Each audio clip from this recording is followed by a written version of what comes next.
കൊല്ലത്തുകാരിയായിട്ടുള്ള ദുബൈയിൽ ജീവൻ നഷ്ടപ്പെട്ട മരണമടഞ്ഞ വിഭജികയുടെ മരണവുമായിട്ട് ബന്ധപ്പെട്ടിട്ടുള്ള കാര്യങ്ങളാണ്. സ്ത്രീധനവുമായിട്ട് ബന്ധപ്പെട്ടിട്ടുള്ള കാര്യങ്ങളെ തുടർന്നാണ് ആ പെൺകുട്ടി ആത്മഹത്യ ചെയ്തത് എന്നാണ് ആ കുട്ടിയുടെ കുടുംബം പറയുന്നത്.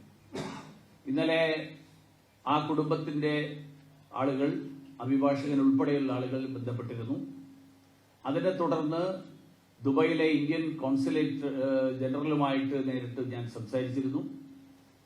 അതിനെ തുടർന്ന് ദുബായ് കോൺസുലേറ്റ് നടത്തിയിട്ടുള്ള കർശനമായിട്ടുള്ള ഇടപെടൽ, ആ ഇടപെടലിന്റെ ഫലമായിട്ടാണ് തെളിവ് ഉൾപ്പെടെ നഷ്ടപ്പെടുന്ന തരത്തിൽ കുഞ്ഞിന്റെ മൃതദേഹം ഇന്നലെ തന്നെ സംസ്കരിക്കാനുള്ള ആ നീക്കം ഇല്ലാതായത്, ആ നീക്കം അല്ലെങ്കിൽ തകർന്നത്.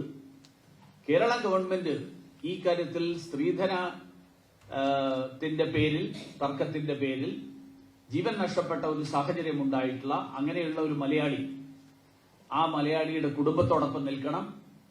ഈ കാര്യത്തിൽ നിയമപരമായിട്ടുള്ള നടപടികൾ സംസ്ഥാന സർക്കാർ അടിയന്തരമായിട്ട് സ്വീകരിക്കണം എന്നാണ് എനിക്ക് ആവശ്യപ്പെടാൻ.